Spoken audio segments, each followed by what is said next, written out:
You ask Tiger to solve. This deals with linear equations with one unknown. The final result is w equals 7. Let's solve it step by step. Group all w terms on the left side of the equation. Add w to both sides. Group like terms. Simplify the arithmetic.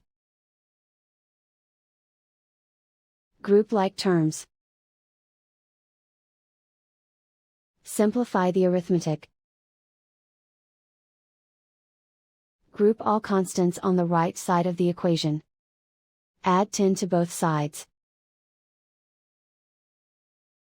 Simplify the arithmetic.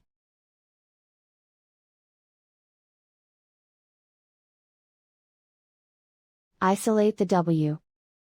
Divide both sides by 2. Simplify the fraction.